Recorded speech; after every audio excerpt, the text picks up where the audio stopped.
8 police वालों का कातिल विकास दुबे तो मर गया, लेकिन अपने पीछे छोड़ गया एक ऐसा अध्याय जिसकी चर्चा हर रोज होती है। रोज नए नए खुलासे आते हैं। पुलिस ने विकास के साथी शशिकांत को पकड़ा तो उससे कई खुलासे हुए।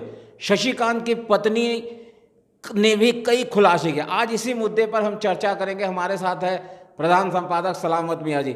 सर, ये विकास दुबे तो मारा गया, जो उसने किया उसका फल उसे मिल गया, लेकिन उसने अपने पीछे एक ऐसा अध्याय छोड़ गया जिसकी हर रोज चर्चा होती है और नए नए खुलासे हो रहे हैं। क्या कहेंगे?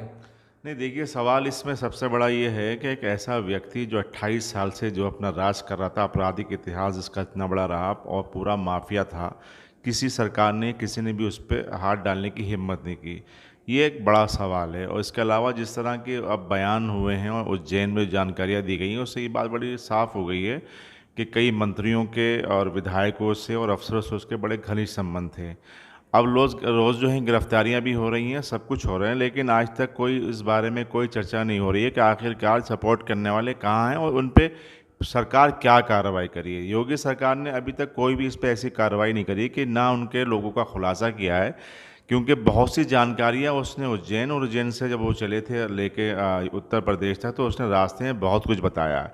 तो आखिरकार वो मंत्री कौन है, वो विधायक कौन है, वो अफसर कौन है, तो इसकी जांच भी होना चाहिए। तो इसलिए ये बात सही है कि विकास का खात्मा हो गया, लेकिन विकास के पीछे कौन लोग थे, जब तक उनका पता नहीं चलेगा वो बेनकाब नहीं होंगे, उनके नाम नहीं आएंगे, तो न जाने कितने विकास और पैदा हो सकते हैं। इसलिए सरकार को चाहिए कि इसकी जांच कराए और बहुत जल्दी उन लोगों को ही बेनकाब करे। पुलिस का सर कहना है कि जांच चल रही है, जैसे जैसे जांच आगे बढ़ेगी वैसे वैसे नए नए लोगों का नाम आएंगे और गिरफ्तारियां भी है। इस बीच जो शशिकांत है, जो मुख्य आरोपी या जो अपराधी का है, वो उसकी पत्नी का जो है संलिप्तता सामने आई। उसने फ़ोन करके अपने जितने जानने वालों को बताया कि भाई सब फ़ोन स्विच ऑफ कर लो, उसकी सिम खराब कर लो।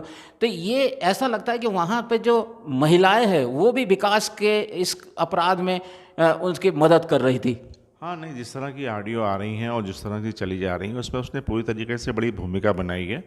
और उसने बराबर कहा है कि फ़लाँ गोपाल की छत पे चले जाओ, वहाँ चले जाना, अपना मोबाइल बंद कर लेना, अपना वहाँ करो, उनसे बात कर लो, ये चीज़ें कर लो। तो मुझे लगता है कि पूरा एक इतना बड़ा सिंडिकेट है जो खाली केवल और केवल विकास के आसपास नहीं था, बहुत बड़ा सिंडिकेट था और ये बहुत लंबा फैला हुआ था।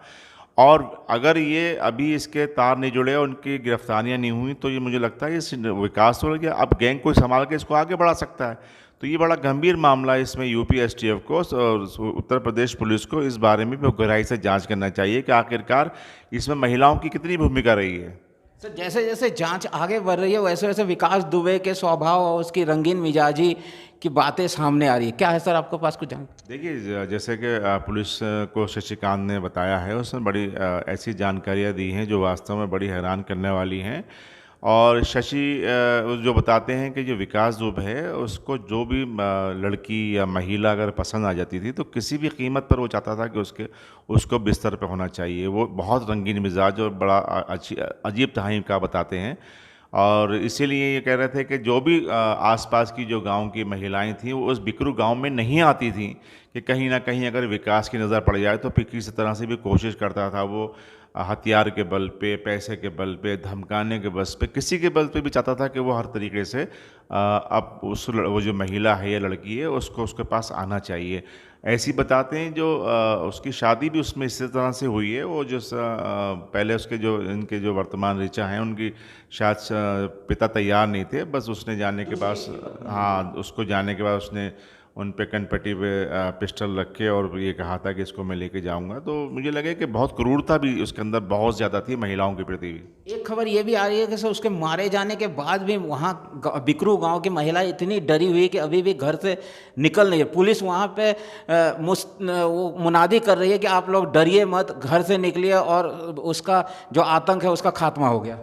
देखिए, एक्चुअल में है क्या कि अभी उसमें उसका नेटवर्क चल रहा है, उसके लोग अभी गैंग के हैंगे, तो जाहिर है कि कोई अभी दुश्मनी लेना नहीं चाह रहा। जैसे कि अभी एडीजी लॉ एंड ऑर्डर का बयान आया था कि जो 8 पुलिसकर्मियों की हत्या हुई थी उसमें जो है 21 लोग शामिल थे, जिसमें से 6 लोग मारे गए हैं, 5 लोग अरेस्ट हो गए हैं और 11 लोग अभी भी, शायद 10 लोग वो फरार हैंगे। उनकी गिरफ्तारी की प्रयास कर रहे हैं। तो बड़ा नेटवर्क है, इसलिए इस नेटवर्क की वजह से लोग अभी भी उतना खुल के नहीं बोल पा रहे हैं जितना बोलना चाहिए। क्या आपको लगता है जो विकास दुबे ने जो गांव एवं उसका आसपास पर जो टेरर पैदा किया था, उस टेरर का फायदा उठाकर उसके गुर्गे फिर गैंग चला सकते हैं? हाँ, मुझे लगता है कि अगर जिस तरह से उसके गैंग की कमर नहीं तोड़ी गई आगे, जो लोग अभी फरार हैं, जो लोग अपना कर रहे हैं, तो जाहिर है कि ये नेटवर्क शायद अभी नहीं टूट पाए और ये गैंग है, इसी गैंग की कमान कोई संभाल ले।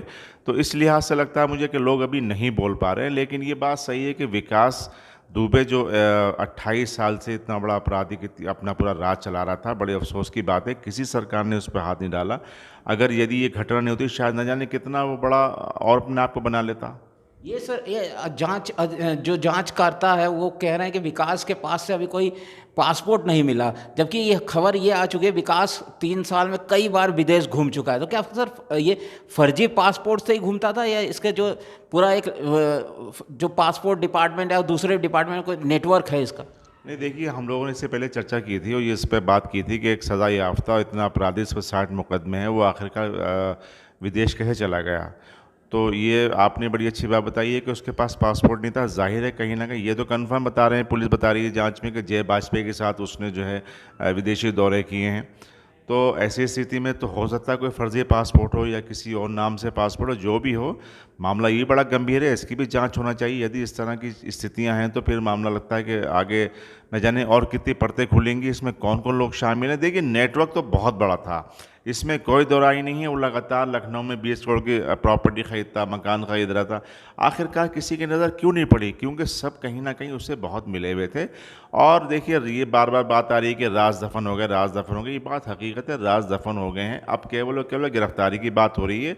अब कोई भी सरकार की तरफ से ऐसा कोई बयान नहीं आ रहा है कि उसके सपोर्टर या उसके संरक्षक जो थे उनके खिलाफ कोई कार्रवाई होगी। अब कोई चर्चा ही नहीं है विकास की। सोशल मीडिया पर सब जो प्रभात मिश्रा जो फरीदाबाद से पकड़ा गया था, उसकी जो एनकाउंटर हुआ था, उस पर सवाल उठा, उसके उम्र को लेकर कहा जा रहा है कि वो नाबालिग है, पुलिस नाबालिग को एनकाउंटर में मार दिया। क्या कहें? अब देखिए ये तो जांच का विषय है इसमें, और अब ये तो कई मजिस्ट्रेटी जांच भी चल रही हैं और एक सदस्यीय आयोग का गठन भी हो गया है इसमें, वो तो जांच की बात आएगी। लेकिन ये मुझे भी पता चला था इस बारे में कि जब प्रभात मिश्रा की और इसकी कहीं ना कहीं कुछ बहस भी फरीदाबाद में हुई थी। अब वो क्या बहस हुई थी, किस बात को लेकर झगड़ा हो गया, वो भी एक राज ही रह गया है। अब अगर वो नाबालिग है ये तो मुझे इस बारे में जानकारी नहीं है। यदि अगर नाबालिग है तो इस तरह की घटना हुई है तो लेकिन सर ये भी है कि नाबालिग भी बहुत घिनौने अपराध करते हैं। हमने देखा है कि उस क्या जो दिल्ली में बलात्कार हुए थे उसमें भी नाबालिग ने सबसे ज़्यादा घिनौना अपराध किया था।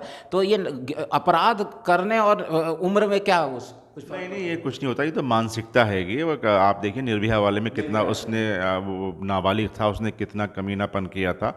और ये तो मानसिकता की बात है, इसमें उम्र कोई नहीं है। अगर उसमें इस तरह की उसकी मानसिकता इतनी नाबालिग उम्र में इतनी है तो आगे जाके इतनी ख़तरनाक हो सकती है। ये तो वास्तव में बड़ा गंभीर मामला है। लेकिन इसमें ये नाबालिग है नहीं, तो जांच का विषय है। शशिकांत जो इसका विकास दुबे का खास साथी था, उसने पुलिस के सामने कहा कि सीओ और विकास दुबे के बीच बहुत पुरानी रंजिश चल रही थी, आज झगड़ा चल रहा था, जिस कारण विकास दुबे उसकी हर हालत में हत्या करना चाहता। आंगन में भी उसने कहा था मारो इसको, इसके पैर काट दो इस पर। हाँ देखिए वो जब से सीओ साहब सिपाही थे तब से जो है इस बार उसकी उनकी चली आ रही थी, उसी उसमें थे। कई बार उनसे उनकी बहस होती थी और इसके पाँव को लेके जो है वो बड़ा कमेंट्स करते थे। जैसे ये कहता है विकास दुबे कहना था अपने लोगों से, और इसी वजह से जब गोली मार दी गई, जो पाँव काटा गया वो इसी उसमें काटा गया। तो जाहिर है कितना दिमाग में भी ये खुन्नस लगता था, कितनी रंजिश लगता था, कितनी पुरानी बात है तो और कितनी क्रूरता रही होगी। और इसके जो अब आहिस्ता आहिस्ता ऐसी घटनाएं खुल रही हैं तो आप देखिए कितना एक सुकून लोगों ने महसूस किया होगा। या आप देखिए इस हकीकत को भी आप दो चार गइए कि वहाँ के कानपुर और आसपास के लोगों में कितना भय था इसका, और पुलिस प्रशासन हाथ पे हाथ धरा बैठा था। सर ऐसी घटना की फिर से पुनरावृत्ति न हो, उसके लिए जो कदम अभी उठाया जा रहा है सरकार की ओर से या पुलिस की ओर से, क्या वो सही दिशा में उठाए जा रहे कदम है? देखिए सरकार की तरफ से या पुलिस की तरफ से अभी कोई ऐसे ख़ास कदम नहीं उठाए जा रहे हैं। वो तो गिरफ्तारियां हो रही हैं, जांच हो रही है, लेकिन अभी तक उसकी आज तक ये तय नहीं हो पाया कि उसकी संपत्ति कितनी थी। कोई जैसे गैंगस्टर के खिलाफ कुर्की की कार्रवाई हो रही, संपत्तियों की जब्तीकरण। नहीं, देखिए ये बड़े पैमाने पे होना चाहिए और एक ऑपरेशन इसका चलाना चाहिए। ऐसे रुकना नहीं चाहिए कि यदि हमने आज इसको घटना हो गई तो रोक लिया गया। यदि अगर इसको ऑपरेशन को चलाया जाए और ये विकास दुबे ने जितने भी और माफिया हैं उनके खिलाफ अगर ये पूरा एक अभियान चलाया जाए तो न जाने कितने विकास दुबे और सरकार के नज़र में आएंगे, पुलिस की नज़र में आएंगे। तो ज़रूरी इस बात को लेकर है कि ये अभियान लगातार अब चलाया जाए और मुझे उम्मीद है कि एडीजी लॉ एंड ऑर्डर जो हैं प्रशांत कुमार, मुझे लगेगा खामोश बैठने वाले नहीं हैं। वो माफियाओं के ख़िलाफ़ उनका अभियान शुरू हो गया है। और देखिए आप अभी जो है ये मुख्तार अंसारी के तमाम ख़ास गुर्गों का, शिजारों के 33 लोगों के लाइसेंस जो है बिल्कुल रद्द कर दिए गए हैं। तो ये एक अभियान है, मुझे लगता है कि शुरुआत हो चुकी है। जी हाँ, Prashant Kumar ADJ law and order ने अभियान की शुरुआत कर दी और यह तब तक नहीं रुकना चाहिए जब तक प्रदेश में पूरा माफिया राज का खात्मा न हो जाए। कैमरामैन वरुण और ऋतुराज के साथ सुब्रत भट्टाचार्य, युग करवट न्यूज़ के लिए।